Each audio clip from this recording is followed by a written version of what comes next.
તારીખ 15/3 નગરપાલિકાની અંદર મેં પ્રથમ સભાની અંદર જે માહિતી માગી હતી એની અંદર એ માહિતી મને કેટલીક મળી છે, એમાંની કેટલીક નથી મળી. એમાંનો એક મુદ્દો એ છે કે શહેરનો વિકાસ ટુરિઝમ સેન્ટર તરીકે થઈ રહ્યો છે, તેમાં નગરપાલિકાનો શું રોલ્સ એની કોઈ માહિતી આજ સુધી મળી નથી. બીજી છે ટુરિઝમ ખાતા દ્વારા થઈ રહેલ વિકાસ કાર્યો કઈ કઈ એજન્સીઓ દ્વારા થઈ રહ્યા છે, કેટલા લાખનું કામ છે, કેટલા કરોડનું કામ છે, તેની પણ માહિતી આજ સુધી નગરપાલિકાના વહીવટકર્તાઓએ આપી નથી. ત્રીજો મુદ્દો છે કે વડનગર શહેરનો વિકાસ ખૂબ ઝડપી થઈ રહ્યો છે. જેસીબી અને ગાડી નગરપાલિકાની વસાવવાનું એના માટે કોઈ કાર્યવાહી કરી આગળ વધી છે કે કેમ એની કોઈ માહિતી આજ સુધી મને આપી નથી.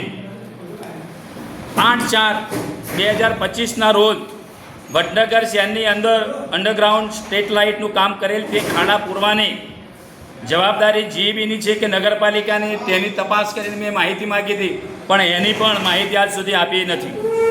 નંબર 2 વડનગર સવિસ્તર તળાવની અંદર ટાવરથી અર્જનબારી દરવાજા સુધી જે જાળીઓ થયેલ છે તેની જવાબદારી સાફ કરવાની નગરપાલિકાની છે કે ટુરિઝમની તે નક્કી કરીને માહિતી આપવાની હતી, એ પણ માહિતી હજુ સુધી આપી નથી.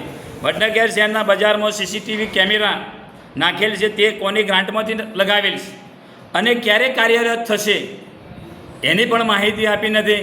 આજે પણ વડનગરની અંદર ચોરી થાય અને આ બધા પ્રશ્નો બને છે, એની વિગતે આ કેમેરા ચાલુ થાય તો કંઈક માહિતી મળે. 28/4/2025ના રોજ નગરના વેપાર ધંધાના અને આર્થિક વિકાસ માટે વડનગરની અંદર માર્કેટયાર્ડ બને અને એનું કામ કેટલે આવ્યું એ મેં લેખિતમાં જાણ કરેલી છે, પણ મને કોઈ લેખિતમાં કે મૌખિક માહિતી આપવામાં આવી નથી. વડનગરના યુવાનો માટે નગરપાલિકાનું રમતગમતના મેદાનની વ્યવસ્થા કરવા માટેનો શું ઈરાદો છે, નગરપાલિકા શું કરવા માગે છે? કારણ કે એક મેદાન હતું, ત્યાં આગળ આપણે સિવિલ હોસ્પિટલ બની ગઈ, તો વડનગરના યુવાનો અને તરુણો સરકારી ભરતીઓ માટે તૈયારીઓ કરતા હોય એમના માટે એક મેદાનની જરૂર છે. તો એ મેદાન માટે મેં માગણી કરેલી અને એની કોઈ આજ સુધી મને જવાબ મળ્યો નથી. 26/5/2025ના રોજ સંસ્થામાં જરૂરી દસ્તાવેજ અને ઠરાવ બુક નગરપાલિકાના પ્રમુખશ્રી દ્વારા ઘરે લઈ જવાય છે.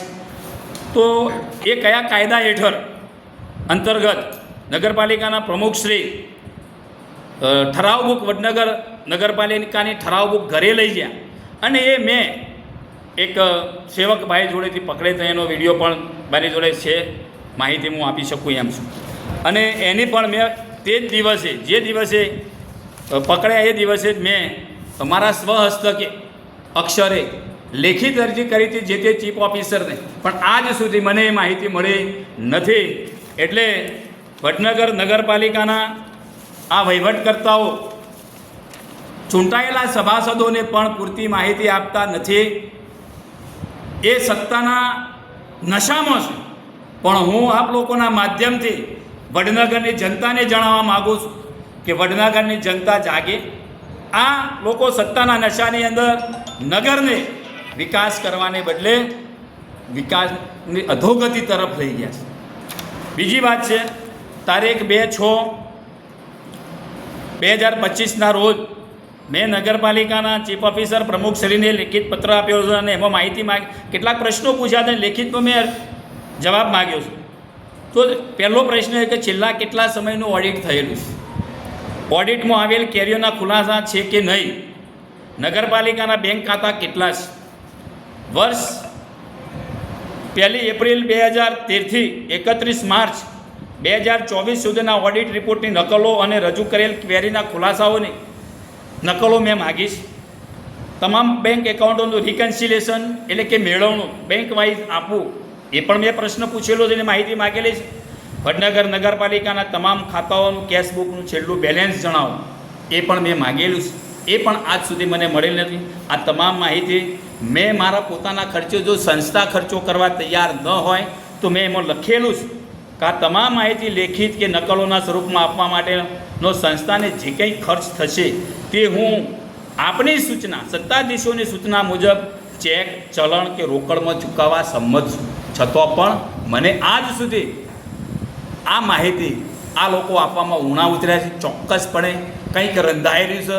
આ માહિતી મળે તો છેલ્લા 10 વર્ષની અંદર વડનગર નગરપાલિકાની અંદર શું થયો, કેવો વહીવટ થયો છે એની સંપૂર્ણ માહિતી લોકો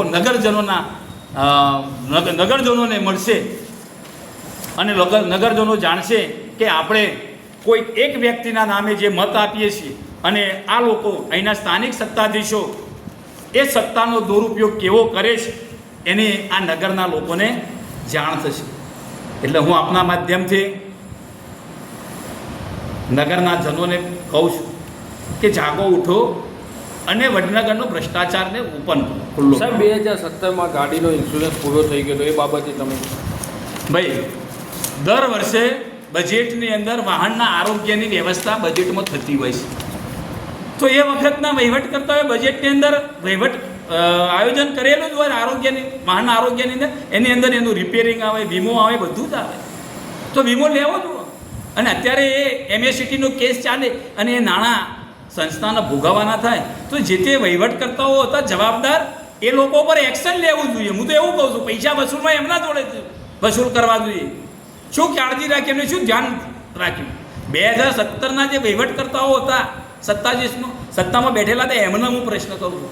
અને આ પૈસા એમની જોડેથી વસૂલવા જોઈએ, નહીં કે આજે સંસ્થા ચૂકવો.